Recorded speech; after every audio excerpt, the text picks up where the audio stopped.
ॐ अज्ञानतिमिरान्धस्य ज्ञानाञ्जनशलाकया चक्षुरुन्मिलितं येन तस्मै श्रीगुरुवे नमः।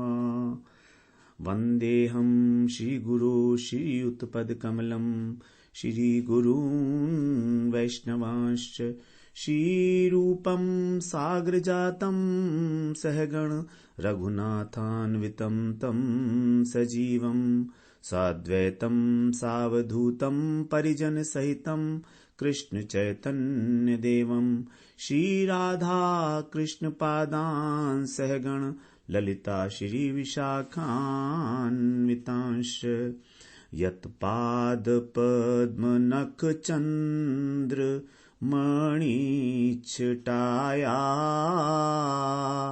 विस्फूर्जितं किमपि गोपवधूष्वदर्शी पूर्णानुरागरससागरसारमूर्ति साराधिका मयि कदापि कृपां करोतु। हरे कृष्णा। सर्वप्रथम मैं अपने गुरुपाद पद्म ओम विष्णुपाद अष्टोत्तर शत श्री श्रीमद् भक्तिवेदांत माधव गोस्वामी महाराज के चरण कमलों में अनंत कोटि दंडवत प्रणाम ज्ञापन करता हूं।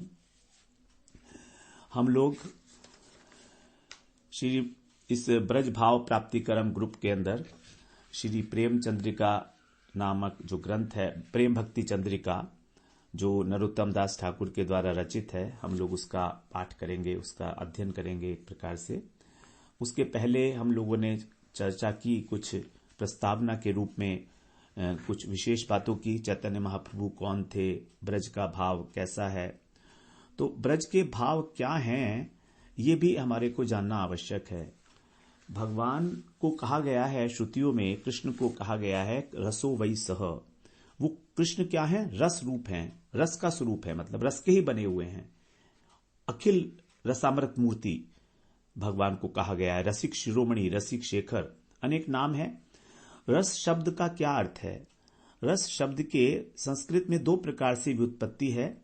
रस्यते आस्वाद्यते इति रसः, अर्थात जिसका आस्वादन किया जाए वो रस है। जैसे मधु, जो शहद होता है उसका आस्वादन किया जाता है तो हम उसको बोलते हैं वो रस है। और दूसरी व्युत्पत्ति है इसकी रसयति आस्वादयति इति रसः, अर्थात जो आस्वादन करे उसे भी रस कहा जाता है। तो रस के दो अर्थ हो गए, आस्वाद्य रस और आस्वादक रसिक। अब कृष्ण जो है रसो वही से होने के कारण कृष्ण के समान और अन्य कोई रसिक है ही नहीं। रसिक शेखर है इसलिए वो, क्योंकि सतचित आनंद है ना, तो आनंद तत्व जो है वही, वो आनंद की प्राप्ति कैसे होती है? आनंद की प्राप्ति होती है जब हमें रस मिलता है। और ब्रज के अंदर, जैसे हम लोगों ने कल चर्चा की, ब्रज के अंदर 5 प्रकार के रस हैं। 5 साहित्य में 5 प्रकार के रस बताए गए हैं। शांत रस, दास्य रस, सख्य रस, वात्सल्य रस और मधुर रस। अब इन 5 रसों के अंदर ब्रज के अंदर शांत रस नहीं ही है और दास्य रस अत्यंत गौण रूप में है, कहीं कहीं देखने में आता है। जो नंद बाबा के जो सेवक हैं उनके अंदर इस प्रकार का जो दास्य रस है वो देखा जाता है, लेकिन वो भी शुद्ध दास्य नहीं है, वो भी मिश्रित दास्य है। लेकिन यहां पर जो सख्य रस है और वात्सल्य और मधुर है, ये अपने शुद्ध रूप में प्रतिष्ठित होता है ब्रज के अंदर। अब शांत रस क्या होता है? शांत रस में जो शांत रस के साधक हैं उनके अंदर सभी देवी संपदाओं का आविर्भाव होता है, जितने गुण हैं, और भगवान के अंदर उनकी पूरी निष्ठा होती है, तीव्र निष्ठा होती है भगवान के अंदर। तो यही है शांत रस का जो अपना गुण है, भगवान के अंदर तीव्र निष्ठा। जैसे हमारे जो चतुसन हैं, 4 जो सनक, सनंदन, सनातन और सनत कुमार हैं, उनके अंदर भगवान के प्रति तीव्र निष्ठा का भाव है, तो वो शांत रस के भक्त कहे जाते हैं। अब इससे श्रेष्ठ तो क्या कहें तारतम्य के अनुसार, क्योंकि यहां पर श्रेष्ठता तो नहीं कह सकते कि कौन किससे श्रेष्ठ है, जो जिस रस का है उसके लिए वही रस श्रेष्ठ है। तो तारतम्यता के अनुसार इसके बाद आता है फिर दास्य रस। दास्य रस के अंदर जो शांत रस में निष्ठा है भगवान के प्रति वो तो है ही, और उसके अतिरिक्त एक और अपना गुण जुड़ जाता है, वो है ममत्व, अपनापन, अर्थात भगवान मेरे हैं। तो जब भगवान मेरे हैं तो यहां पर सेवा आ जाती है भगवान की। शांत रस के अंदर सेवा प्रवृत्ति नहीं है, क्योंकि वहां पर भावों का आदान प्रदान नहीं है, ममता का अभाव है, इसलिए भावों का आदान प्रदान नहीं है। लेकिन दास्य रस में भावों का आदान प्रदान आरंभ हो गया, क्योंकि अपनापन आ गया। तो जब अपनापन आ गया तो भगवान की सेवा करने के लिए भक्त निरंतर व्याकुल रहता है। और वास्तव में जो जीव मात्र ही भगवान का जो है सेवक है, दास्य है, तो ये दास्य रस जो है प्रत्येक रस के अंदर दास्य रस होता है। लेकिन जो दास्य रस यहां पर कहा जा रहा है वो विशेष रूप से जब भगवान के प्रति गौरव बुद्धि होती है, भगवान के प्रति ऐश्वर्य का भाव होता है, संभ्रम होता है। जैसे हनुमान जी, तो हनुमान जी दास्य रस के भक्त शिरोमणि हैं। वे भगवान राम की 24 घंटे सेवा करते हैं, तो पूर्णतः सेवा परायण है वो। इसके बाद जो आता है हमारा सख्य रस है। सख्य रस में दास्य, वो जो शांत रस था उसकी निष्ठा तो होगी ही, और दास्य का ममत्व भी है, अपनापन भी है। लेकिन सख्य रस का एक अपना गुण है, और वो है विश्रंभ भाव, अर्थात निसंकोच भाव। तो यहां पर जो है संकोच जो है कम हो गया, संकोच नहीं रहा मतलब किसी प्रकार का। लेकिन अब एक प्रकार से समानता की भावना हो गई कि कृष्ण मेरे समान है। अब ये जो सख्य रस है दो प्रकार का है, एक ऐश्वर्य ज्ञान युक्त और एक माधुर्य ज्ञान युक्त। तो ऐश्वर्य ज्ञान युक्त जो सखा है भगवान के वो तो है अर्जुन, उद्धव और अयोध्या के अंदर विभीषण, सुग्रीव इत्यादि। लेकिन जो ब्रज के सखा हैं वो माधुर्य ज्ञान है, उनका माधुर्य है उनके अंदर, तो वो विशुद्ध सख्य है जो ब्रज के अंदर है। ये भगवान को अपनी बराबर मानते हैं, भगवान के साथ खेलते हैं, उनके कंधे पर भी चढ़ जाते हैं, और जब कृष्ण को उदास देखते हैं तो रो रो कर व्याकुल हो जाते हैं, उनको अपने प्राण देके भी उनको शांत करना चाहते हैं। इस प्रकार इनके अंदर विशुद्ध सख्य भाव देखा जाता है जो ब्रज के भक्त हैं। इसके बाद आता है हमारा वात्सल्य भाव। अब वात्सल्य भाव में शांत रस की निष्ठा, दास्य रस की सेवा भावना, ममत्व, और सख्य का विश्रंभ भाव, निसंकोच भाव, और अपना एक गुण होता है वात्सल्य का, वो है पाल्य भाव, अर्थात शासन करना। कि यदि कृष्ण जो है, यशोदा मैया क्या सोचती हैं कि यदि मैं इनको खिलाऊंगी नहीं कृष्ण को तो वो खाएंगे नहीं, और उनको डांट भी देती हैं कि कहीं बिगड़ ना जाए, तो शासन भी कर रही हैं, पालन पोषण कर रही हैं। तो इस प्रकार से ये भगवान की रक्षा भी करते हैं और सेवा भी करते हैं। तो इनका जो है पाल्य भाव है, पाल्य पालक भाव, पाल्य और पालक, भगवान मेरे पाल्य हैं, हम इनके पालक हैं। तो ये वाला जो वात्सल्य रस है, अयोध्या से श्रेष्ठ जो रस है वो मथुरा का है, और मथुरा से भी श्रेष्ठ ब्रज का है। क्योंकि अयोध्या के अंदर जो दशरथ और कौशल्या है, उनका जो वात्सल्य है वो बहुत ऐश्वर्य मिश्रित है, उससे कम मिश्रित ऐश्वर्य का वसुदेव देवकी में है मथुरा में। और नंद यशोदा में तो ऐश्वर्य की गंध भी नहीं है, वो तो सब प्रकार से कृष्ण को एक छोटा बच्चा ही मानते हैं, वो तो भगवान उनको मानते ही नहीं। यद्यपि भगवान ने अनेक लीला की ऐश्वर्य की, लेकिन तो भी उन्होंने कभी माना ही नहीं कि हमारा कृष्ण जो है वो पूतना को मार सकता है या राक्षसों को मार सकता है। उनकी तो ये सोच है कि नारायण जो है वो इसके अंदर कभी कभी उनका गुण इसके अंदर आ जाता है, तो नारायण जो है इसके माध्यम से उन दैत्यों का संहार करते हैं। क्योंकि गर्गाचार्य ने जब नामाकरण हुआ था, कृष्ण का नामकरण, तब कहा था नारायण समूह गुणई, कि आपका ये जो पुत्र है नारायण के समान गुण वाला होगा।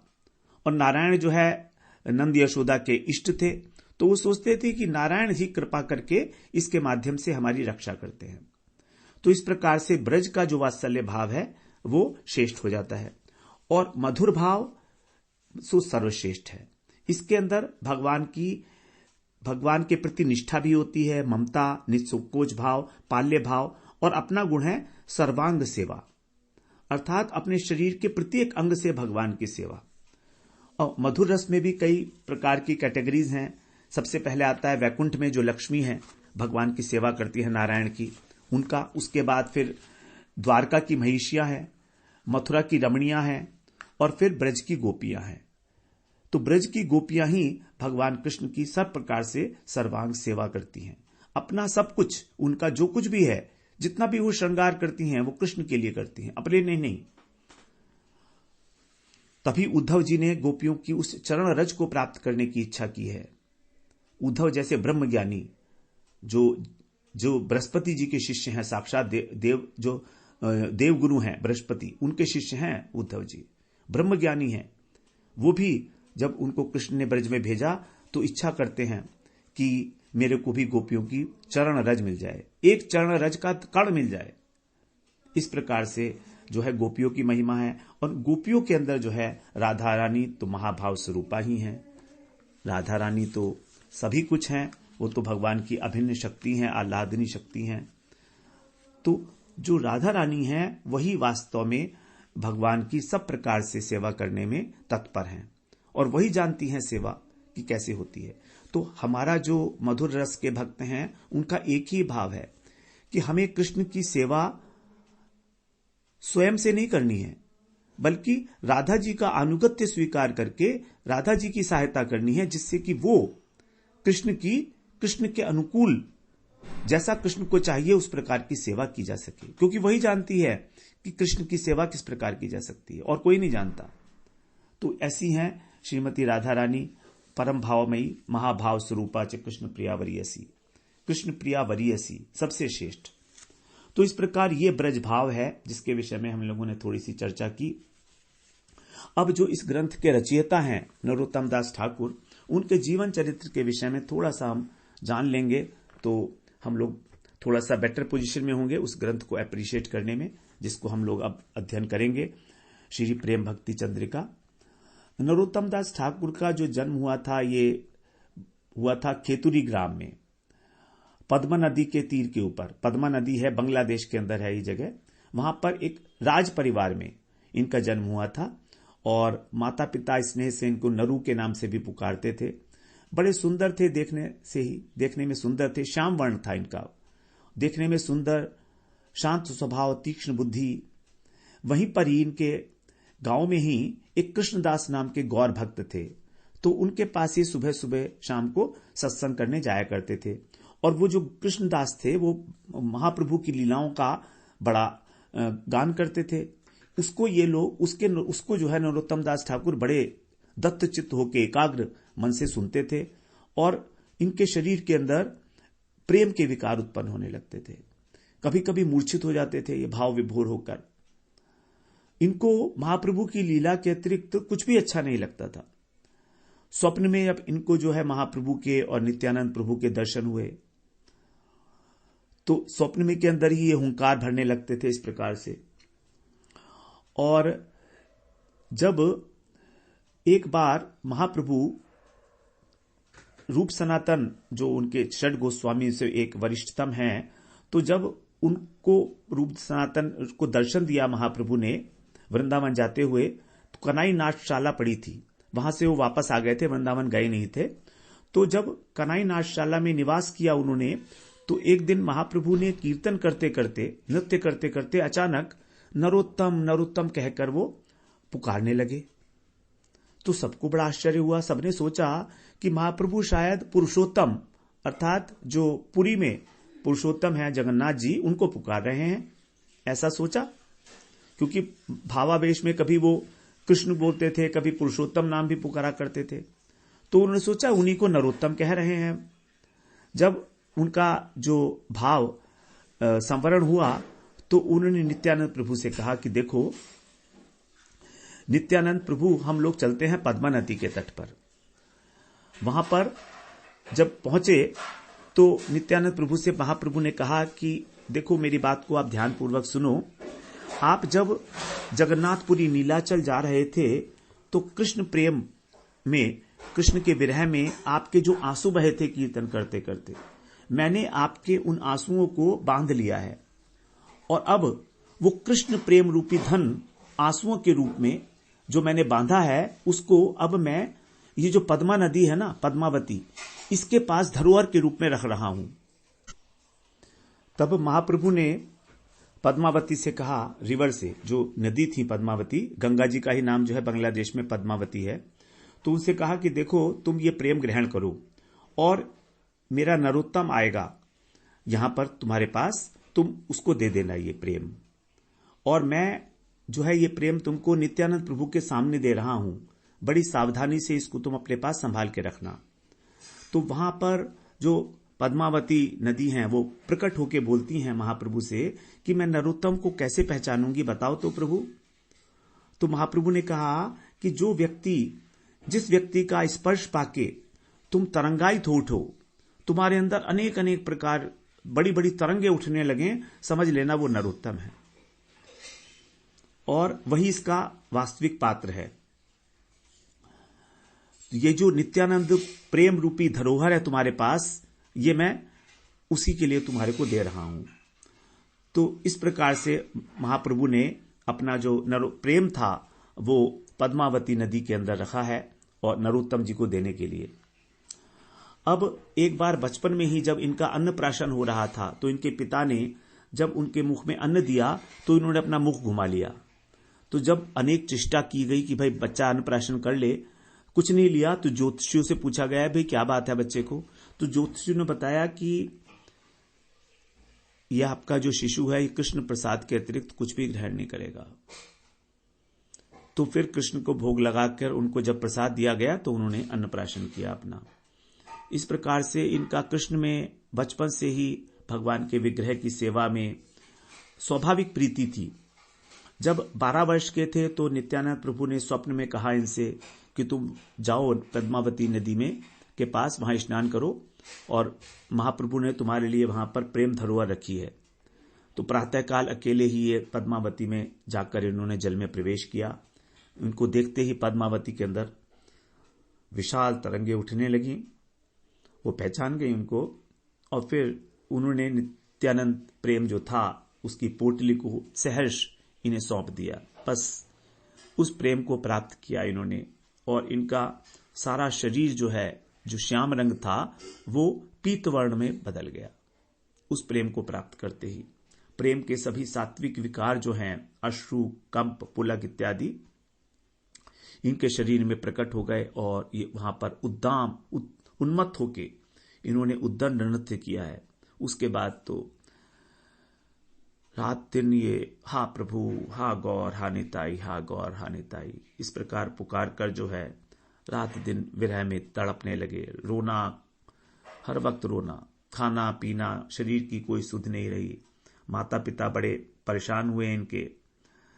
अब इनको तो महाप्रभु का नशा चढ़ गया था, वो क्या जाने कि इनका नशा कोई वायु का विकार नहीं है। इनको बहुत दुख था कि मैं गौर सुंदर की जो प्रकट लीला है मैं उसका दर्शन नहीं कर सका। इनका हृदय जो है सोच सोचकर फटा जाता था कि मुझे भगवान महाप्रभु की लीला में, प्रकट लीला में मैं उनके दर्शन, उनकी लीलाओं का जो है दर्शन नहीं कर सका। बड़ा इनको विषाद था। तो जब इनकी इस प्रकार की प्रेमोन्नत दशा देखी तो महाप्रभु से भी एक दिन रहा नहीं गया। महाप्रभु ने इनको रात्रि में एक स्वप्न दिया और आदेश दिया इनको कि नरोत्तम, अब तुम जाओ और शीघ्र ही वृंदावन चले जाओ। वहां पर जाकर तुम श्री लोकनाथ गोस्वामी से शिष्यता ग्रहण करो। निद्रा टूटी। महाप्रभु को तो देखा नहीं, महाप्रभु तो स्वप्न में आए थे, मूर्छित होकर गिर पड़े।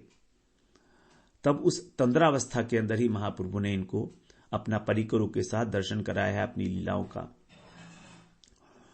और स्वप्न के अंदर ही ये महाप्रभु के शरणापन्न हुए। महाप्रभु ने इनके मस्तक पे अपना चरण स्पर्श कराया और इनको उठाकर नित्यानंद और अद्वैत प्रभु के हाथों में सौंप दिया। ये सब स्वप्न की लीला है। नित्यानंद प्रभु ने फिर इनको आलिंगन किया और आदेश दिया कि तुम जाओ वृंदावन। अब ये इनको समझ नहीं आ रहा था कि ये वास्तविकता है या स्वप्न है, लेकिन ये तुरंत ही घर बार छोड़कर अब तत्पर हो गए वृंदावन जाने के लिए। अब माता पिता ने जब ये बात सुनी कि वृंदावन जाना चाहता है, इनके मन की बात, तो उन्होंने बहुत सारे पहरेदार लगा दिए। तब वो समझ गए कि अब मुझे चुपचाप ही जाना होगा, इनको भुलावे में डालकर किसी प्रकार से। तो उसी प्रकार जैसे रघुनाथ दास गोस्वामी ने अपना घर छोड़ा था, उसी प्रकार का इन्होंने भी उस उपाय का अवलंबन किया। ये खूब अच्छी तरीके से विद्या अध्ययन करने लगे, राज्य के काम काज में रुचि लेने लगे। माता पिता जो है ये देखकर निश्चिंत हो गए कि अब चलो ठीक हो गया है।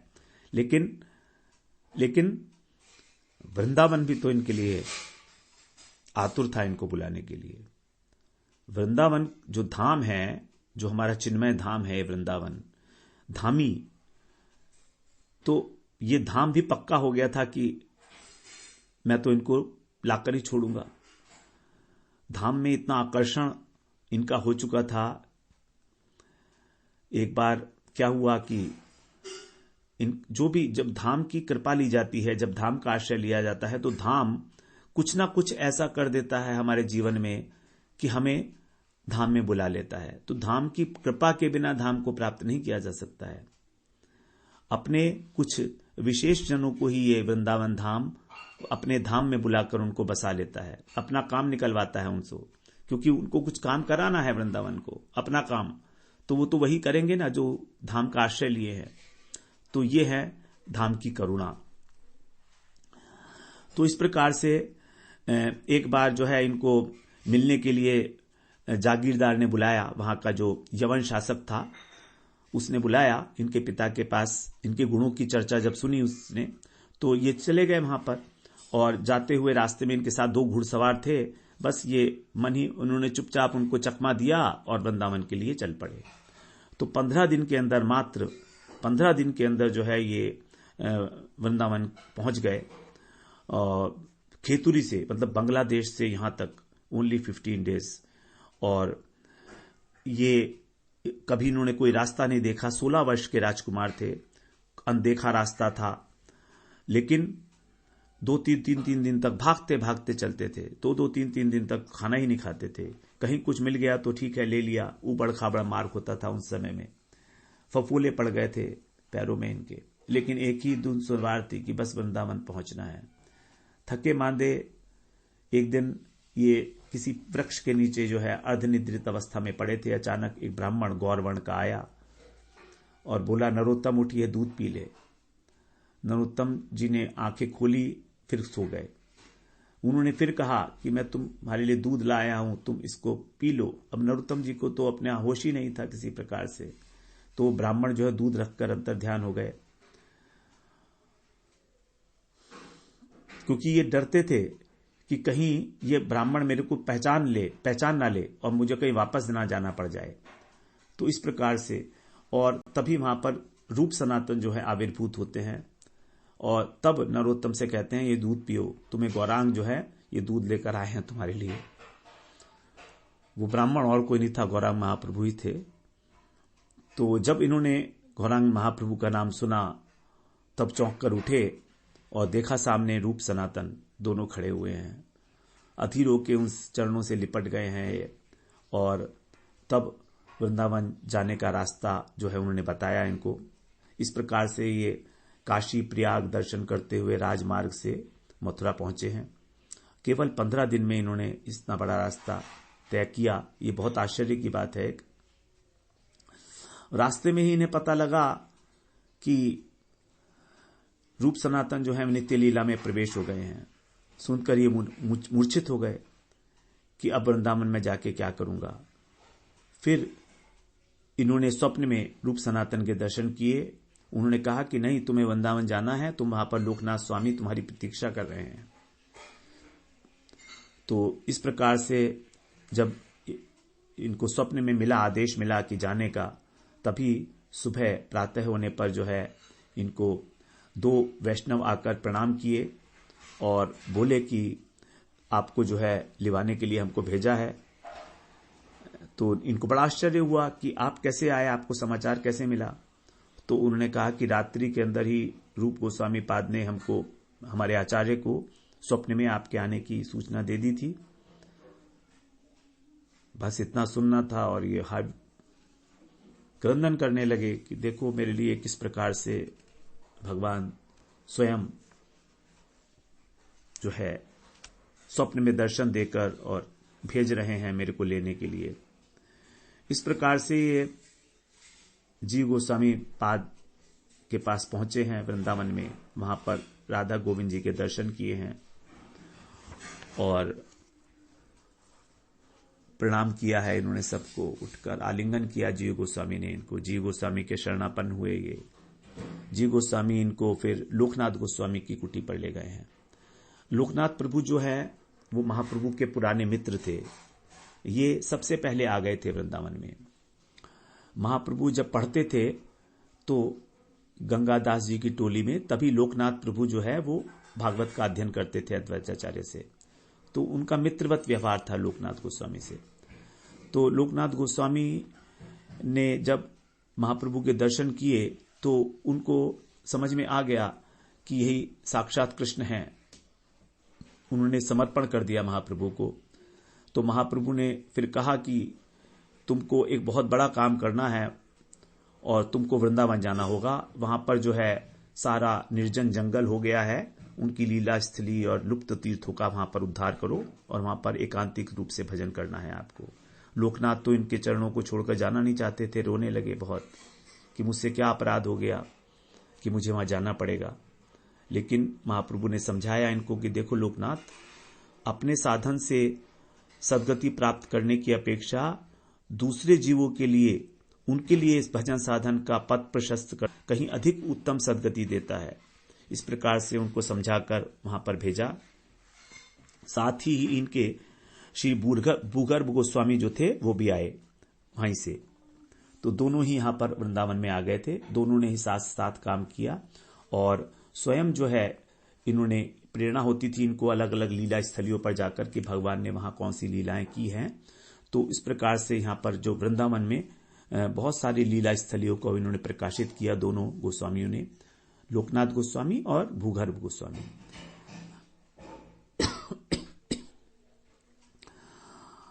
अब ये जो हैं, इनको कहा गया था कि आपको लोकनाथ गोस्वामी का शिष्यत्व ग्रहण करना है, लेकिन लोकनाथ गोस्वामी का यह प्रण था कि मैं किसी को शिष्य नहीं बनाऊंगा जीवन में।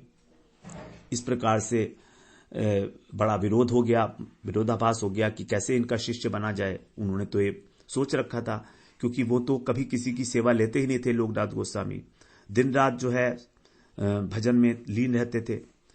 अब नरोत्तम दास जो थे, इन्होंने उनकी सेवा पास में ही उन्होंने अपना स्थान बना के उनकी सेवा करने का निश्चय किया। तो जहां पर वो सुबह सुबह शौच जाया करते थे, उस स्थान पर जाके और नरोत्तम दास प्रतिदिन उसको झाड़ बुहार करते थे। वहां पर हाथ धोने के लिए एक मिट्टी और जल का पात्र वगैरह रख देते और स्वयं वृक्ष के पीछे जाकर छुप जाते।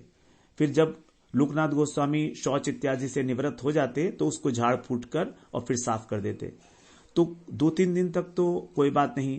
जब प्रतिदिन ऐसा होने लगा तो लोकनाथ गोस्वामी ने सोचा कि ये कौन है, कौन चोर है इस प्रकार का, जो इस प्रकार की मेरी निकृष्ट सेवा कर रहा है, शौच वगैरह को साफ करना। तो इन्होंने पकड़ लिया एक दिन नरोत्तम को कि अरे ये तो वही है, राजकुमार है, क्योंकि ये तो चोर था, लोभी चोर था, गुरु के रूप में उनको वर्ण कर चुका था। बस नरोत्तम दास ठाकुर तो राजकुमार थे। अब राजकुमार को इस प्रकार की निकृष्टतम सेवा करते हुए देखकर लोकनाथ गोस्वामी का जो प्रतिज्ञा थी वो उनका हृदय द्रवित हुआ और उनकी प्रतिज्ञा भी छिन्न भिन्न हो गई। क्योंकि भक्तों के आगे कहां प्रतिज्ञा किसी की चल पाई है आज तक, प्रेम के आगे कोई प्रतिज्ञा कहां चल पाई है। भगवान तक ने अपनी प्रतिज्ञा छोड़ दी थी, भीष्म के लिए तोड़ दी थी उन्होंने अपनी प्रतिज्ञा। तो इस प्रकार से उन्होंने उनको गोपाल मंत्र की दीक्षा दी है लोकनाथ गोस्वामी ने। लोकनाथ गोस्वामी ने केवल एक ही शिष्य बनाया है, नरोत्तम दास ठाकुर को। उसके बाद फिर नरोत्तम दास ठाकुर ने जीव गोस्वामी पास से शिक्षा ग्रहण की है और उनको सेवा दी गई थी कि तुमको प्रतिदिन कुछ ना कुछ जो सेवा करनी है वो बताई गई थी सारी। इन्होंने भागवत का अध्ययन किया है लोकनाथ गोस्वामी से, जीव गोस्वामी से इन्होंने षट संदर्भ का अध्ययन किया। रूप गोस्वामी रचित जो विदग्ध माधव और ललित माधव हैं उनका अध्ययन किया। फिर बृहद भागवतम का अध्ययन किया। इस प्रकार ये जीव गोस्वामी और लोकनाथ गोस्वामी इनके दीक्षा गुरु थे और जीव गोस्वामी इनके शिक्षा गुरु थे। और जितने भी गौड़ीय सिद्धांत हैं, शास्त्र हैं, उन सबको इन्होंने बहुत अच्छी प्रकार से समझा, उनकी अनुभूति प्राप्त की। तब जो जीव गोस्वामी बहुत प्रसन्न हुए इनकी प्रतिभा को देखकर, उनको ठाकुर महाशय की उपाधि प्रदान की है कि अब आज से आप कहे जाओगे श्री नरोत्तम दास ठाकुर, तो इनको ठाकुर महाशय कहा जाता है। इस प्रकार से जो है इनका रहा जीवन। फिर बाद में अंत में जब भजन करते रहे और काफी इन्होंने लिटरेचर लिखी है, उसके बाद फिर इनके साथ में श्यामानंद प्रभु भी थे और शिव निवासाचार्य, ये तीनों ही जो है मिलकर ही स्टडी करते थे जीव गोस्वामी के साथ में। इनकी जो लीला है वो किस प्रकार से संवरण की गई है उसके विषय में बताता है कि एक बार क्या हुआ, ये कार्तिक मास में जो है गंगा स्नान की इच्छा से इन्होंने प्रकट किया कि मैं गंगा स्नान करना चाहता हूं। तो यहाँ पर गंगा तट पर आए हैं, उन्होंने स्नान किया गंगा तट पर। और इनके शिष्य जो थे गंगा नारायण और रामकृष्ण, दो इनके शिष्य थे, तो इन्होंने उनसे कहा कि तुम मेरे शरीर को अब रगड़ना शुरू करो। तो जब वो धीरे धीरे इनके शरीर को रगड़ने लगे, मलने लगे, तो उनके स्पर्श से उनका जो शरीर था वो दूध बन गया और वो दूध जो है वो गंगा जी में मिल गया। अकस्मात गंगा जी की तरंग उठी और सबके देखते ही देखते वहां पर कुछ भी नहीं रहा। श्री नरोत्तम विलास में इस लीला का वर्णन है कि किस प्रकार से देखते देखते शीघ्र देवे की वा मार्जन करीबे परिशिते दूध प्राय मिशाइला गंगार जलते देखते देखते शीघ्र हैल अंतर ध्यान अत्यंत दुर्गे इहा के बुझिए आन अकस्मात गंगार तरंग उठिल देखिया लोकेर महाविस्मय है। तो इस प्रकार इनका जो शरीर था वो पूरा चिन्मयत्व को प्राप्त हो गया था भजन करते करते ही। अंतर्ध्यान होते ही इनके जो है सभी भक्त शोक के सागर में डूब गए, चारों ओर संवाद फैल गया। फिर जो इनके शिष्य थे गंगा नारायण, उन्होंने इनका विरह उत्सव मनाया वहां पर। तो इस प्रकार से यहाँ पर बाद में भी जो इन्होंने बहुत सारी रचनाएं की हैं। प्रार्थना भी इनका एक बहुत इंपॉर्टेंट ग्रंथ है जिसमें इन्होंने बड़े आर्त स्वर में भगवान से प्रार्थनाएं की हैं, बंगला प्यार के रूप में ही। तो एक बार बाद में भी ऐसा कहा जाता है कि नृत्य कीर्तन में भी अपने अंतर्धान होने के बाद इनको जो है देखा गया है, सबने देखा है, इनको नाचते हुए देखा है वहां पर। इनका जो चरित्र था बिल्कुल अलौकिक है, एक प्रकार से अत्यंत विस्तृत है। बहुत सारी इनके जीवन की घटनाएं हैं जो हम लोगों ने यहाँ पर अभी स्टडी नहीं की हैं, उनका चर्चा नहीं हो पाई है। तो हमारे लिए जो ये इनकी जो अद्भुत रचनाएं हैं वो दो रचनाएं हैं, श्री प्रेम भक्ति चंद्रिका और प्रार्थना। प्रेम भक्ति चंद्रिका और प्रार्थना ये दोनों ही इनकी अद्भुत रचनाएं हैं जो गौड़ीय वैष्णव समाज के लिए अत्यंत आदरणीय हैं। और इसको तो जो प्रेम भक्ति चंद्रिका है इसके अंदर तो जैसे मानो इन्होंने अपना पूरा सर्वस्व ही उड़ेल दिया है कि किस प्रकार से जो साधक है उसको ब्रज भाव की प्राप्ति हो सकती है, सिद्धांतों के साथ साथ, और अत्यंत गूढ़ बातें जो है उसमें बताई गई हैं। जो राधा रानी की प्रिय सखी हैं चंपक मंजरी, वही जो है नरोत्तम दास ठाकुर के रूप में आई हैं। नरोत्तम दास ठाकुर वही हैं जो राधा रानी की मंजरी हैं।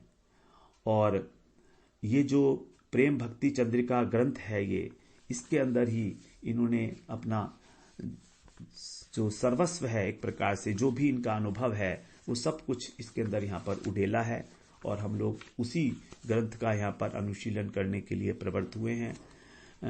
आप सब का आशीर्वाद रहे, आप सबकी कृपा हो, गुरुदेव का हमारे साथ आशीर्वाद हो, और सबके आशीर्वाद की, सबकी कृपा की वांछा करते हुए हम लोग फिर इस में प्रवृत्त होंगे, इस ग्रंथ के अध्ययन करने में। इस ग्रंथ का जो हम अध्ययन करेंगे तो आप उसको बड़े सहज भाव से करिए, बड़े भावपूर्ण तरीके से।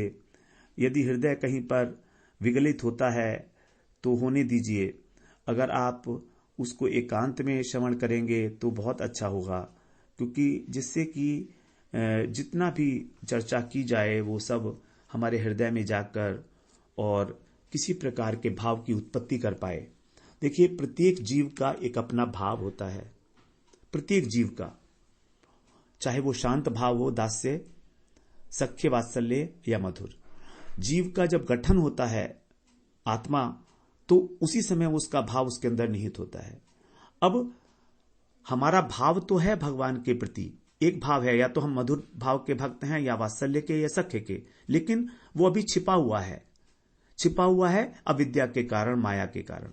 तो जब हम भजन करते हैं, जब हम कथाएं सुनते हैं, तो धीरे धीरे वही भाव जो है, करते करते वही भाव जो है प्रकट होने लगता है। और इस बात का अनुभव करने के लिए जीवन में भजन करना अत्यंत आवश्यक है। तो कथा श्रवण और भजन, तो आपसे हाथ जोड़कर एक और निवेदन मैं करना चाहूंगा, यदि आप उसको ठीक समझें तो आप अब जब इस कथा का हम लोग श्रवण कर रहे हैं, तो इसका वास्तविक लाभ उठाना है अगर, तो हम साथ साथ भगवान के नाम का जाप और करें। महामंत्र का जाप अवश्य शुरू करिएगा।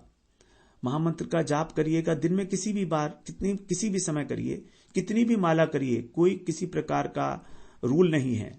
2 माला करें, 4 माला करें, 8 करें, जितना जिसके लिए संभव हो, लेकिन कम से कम 2 या 4 माला तो करें ही करें। कम से कम कितना समय 2 माला में लगेगा आपको? अधिक से अधिक 15 मिनट, 20 मिनट, ज्यादा से ज्यादा शुरू में, बाद में तो वो बहुत कम होता चला जाएगा। तो यदि हम इस प्रकार से एकांत में बड़े संयत चित्त होकर, बिना किसी प्रेशर के, वर्क प्रेशर के, अगर हम कथा का श्रवण करेंगे श्री प्रेम भक्ति चंद्रिका का, तो ठाकुर महाशय की कृपा होगी हम पर, गुरुदेव की कृपा होगी। अगर हृदय द्रवित होता है तो हो जाने दें, थोड़ी देर के लिए एकांत में है, अपने भावों की जो कुसुमांजलि है वो भगवान के चरणों में समर्पित करते रहिए। लगातार उनका स्मरण, उनका बोध रहे हमारे को, कि हम उनकी प्रसन्नता के लिए, अपने जीवन का लक्ष्य पाने के लिए, अपने हृदय में जो सुप्त भाव है उसको जागृत करने के लिए, जिससे कि हम भगवान की सेवा कर सके। जो जब भाव जागृत हो जाता है हमारा, जो सुप्त है, तभी वास्तविक सेवा हो पाती है भगवान की। तो उस भाव की जागृत करने के लिए, जिससे कि हम भगवान की सेवा कर चाहें, अपने आनंद के लिए नहीं, हमें कोई आनंद नहीं चाहिए, हमें कोई खुशी नहीं चाहिए, अपने लिए कुछ नहीं, केवल कृष्ण के लिए, राधा कृष्ण की युगल सरकार की प्रसन्नता के लिए ही हम लोग इस ग्रंथ का अध्ययन करेंगे, इस ग्रंथ का अनुशीलन करेंगे। तो इस प्रकार से हम लोग फिर कल से इस ग्रंथ को हम लोग शुरू करेंगे 4:30 से 5:30 जूम में। यदि आप आएंगे तभी अच्छा होगा। देखिए, हम जानबूझकर इसकी जो ऑडियो रिकॉर्डिंग नहीं भेज रहे हैं ग्रुप में, कि उससे फिर बहुत लोगों का ऐसा मन होता है कि हम अटेंड नहीं करते, कुछ और काम कर लेते हैं। लेकिन यदि कुछ प्राप्त करना है तो 1 हफ्ते के अंदर 1 घंटा तो दे ही सकते हैं। कोई बहुत बड़ा सौदा नहीं है, कोई बहुत बड़ा मूल्य नहीं है, कोई बहुत बड़ा मूल्य नहीं है। ये कृष्ण भक्ति के लिए तो कहा गया है, लोभ अगर मति में, हमारी बुद्धि में लोभ जागृत कैसे भी हो, कहीं से भी हो, खरीद लेना उस लोभ को, कुछ भी हो, क्योंकि करोड़ों जन्मों की सुकृति से भी ये लोभ उत्पन्न नहीं होता है कृष्ण की कथाओं में। और यदि लग रहा है कि हाँ, यहां पर लोभ जागृत होने की संभावना है, तो खरीद लीजिए। कीमत कितनी है? केवल 1 घंटा, केवल 1 घंटा। कितने घंटों में? 7/24 आवर्स के अंदर। क्या हम इतना भी नहीं कर सकते? इतना सस्ता सौदा तो शायद कहीं ना मिले। और एक बात और बताए, जो एक सिद्ध महापुरुष हैं, उनसे किसी ने कहा था कि कृष्ण प्रेम चाहिए मुझको, तो उनका ठीक है, जा बाजार से खरीद ला। तो उनका, अरे क्या बाजार में कृष्ण प्रेम मिलता है? तो बोले हाँ, बाजार में कृष्ण प्रेम मिलता है। बोले कहां मिलता है? बोलिए।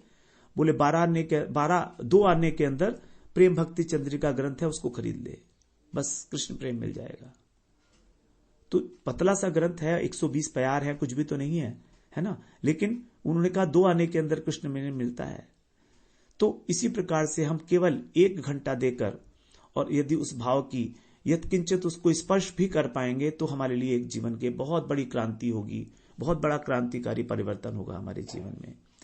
तो यही सब कहते हुए आप सभी के चरणों में दंडवत प्रणाम करता हूं, और आपसे निवेदन करता हूं कि आप बड़े भावपूर्ण हृदय से इस जूम मीटिंग में जुड़ें, जिससे कि मेरे को भी उत्साह रहे, क्योंकि आप होंगे तो मेरा उत्साह भी बना रहेगा।